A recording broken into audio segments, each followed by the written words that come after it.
V-Guard presents कौन जीत रहा है, को पावर्ड बाय सेंसोडाइन एंड विमल। बोलो जुबां केसरी। आप उसको महंगाई से कैसे जस्टिफाई कर सकते हैं? अब देखिए, जैसे जैसे हम आगे बढ़ते हैं हमारी क्रय शक्ति बढ़ती है, और जब ढेर सारे लोग गरीबी रेखा से ऊपर आते हैं तो ये जाहिर तौर पर महंगाई का असर उन पर नहीं पड़ता। हमारी सरकार ने महंगाई को नियंत्रित करने के भी उपाय किए हैं। हमने पेट्रोल डीजल पर टैक्स कम किया है, आपको पता है। और इसके अलावा दुनिया में महंगाई है, रूस यूक्रेन का युद्ध 2 साल से चल रहा है, परिस्थितियां जो ग्लोबल है उसका असर भारत पर पड़ता है, लेकिन भारत पर असर कम पड़े इसके लिए मोदी सरकार ने काम किया है। लेकिन विपक्ष ये कहता है जब आप 80 करोड़ लोगों को मुफ्त में राशन दे रहे हैं तो आपने कहां गरीबी कम कर दी है? भाई हमारे आंकड़े तो है नहीं, आंकड़े दुनिया के सामने हैं। 25 करोड़ लोग गरीबी रेखा से ऊपर आए हैं, लोगों के जीवन स्तर में बढ़ोतरी हुई है, और मोदी जी ने देश के लोगों के अंदर इस बात का भरोसा कायम करने में स्थापित सत्य कर दिया है कि उनके अभिभावक के रूप में माननीय मोदी जी हैं, जो हर सुख दुख में उनके साथ हमेशा खड़े रहते हैं। राहुल गांधी ये कहते हैं कि अब आप लोगों ने 400 पार का नारा लगाना बंद कर दिया है। अखिलेश तंज करते हैं कि 400 में से 4 हटा दो। दरअसल अखिलेश यादव, राहुल गांधी जी दोनों लोग डिरेल्ड हैं। आपको पता होगा कि जब अखिलेश यादव जी की सरकार थी, चुनाव के बाद दोनों लड़कों का गठबंधन हुआ तो उत्तर प्रदेश में बड़े बड़े विज्ञापन छपे कि दोनों लड़के आए हैं और सब कुछ बदल जाएगा। लेकिन उत्तर प्रदेश की जनता ने इन्हें बुरी तरह नकारा और इनकी सीटें 50 से नीचे चली गई। फिर जब चुनाव हुआ 2022 में तो लग रहा था आंधी तूफान आ जाएगा। आपको भी पता है, मीडिया में इस प्रकार की बातें प्रोजेक्ट की गई कि समाजवादी पार्टी बहुत धूम धड़ाके के साथ आ रही है।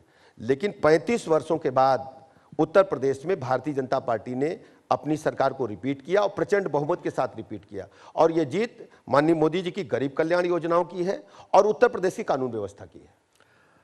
बीएसपी की अगर बात की जाए तो कहा जा रहा है कि मायावती बीजेपी के इशारे पर काम कर रही हैं, अपने अपने कैंडिडेट्स को बदल रही हैं जहां जहां बीजेपी को फायदा पहुंचे। देखिए, लोकतंत्र में इस प्रकार की बातों का कोई स्थान नहीं है। सभी दल लोकतंत्र के इस महापर्व में चुनाव लड़ रहे हैं, अपनी किस्मत अपन आजमा रहे हैं। इस प्रकार की बातें वही लोग कहते हैं जो फेस सेविंग करते हैं कि अपने लड़ नहीं पा रहे हैं तो हार का जो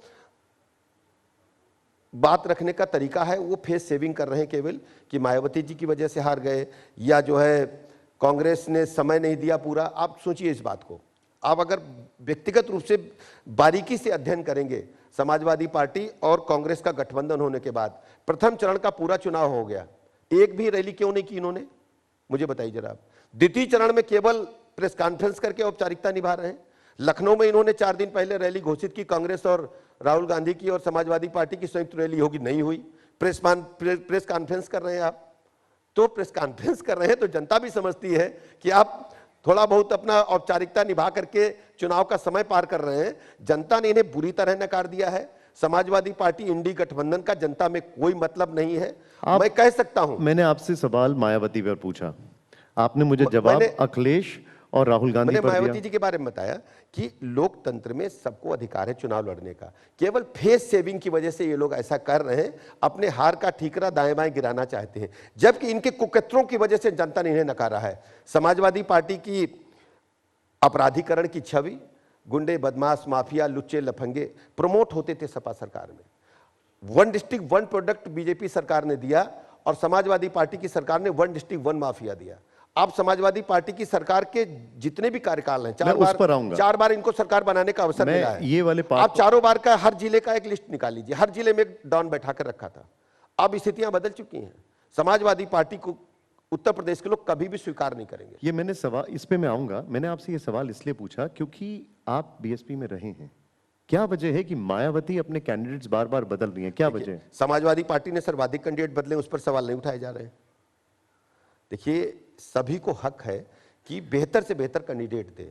समाजवादी पार्टी ने तो नॉमिनेशन 2-2 लोगों का कराया, लखनऊ में 2 का नॉमिनेशन कराया इन्होंने। आप समाजवादी पार्टी के लिए कहते हैं कि उनमें माफियाओं का राज था। अब जितने जितने आपराधिक छवि के लोग हैं वो आपके लिए प्रचार कर रहे हैं। धनंजय सिंह हो गए, अभय सिंह हो गए, ब्रजेश सिंह हो गए। मैं आपको स्पष्ट कर दूं, भारतीय जनता पार्टी कभी भी अपराधियों के साथ नहीं है। हम लगातार इस स्टैंड पर कायम हैं।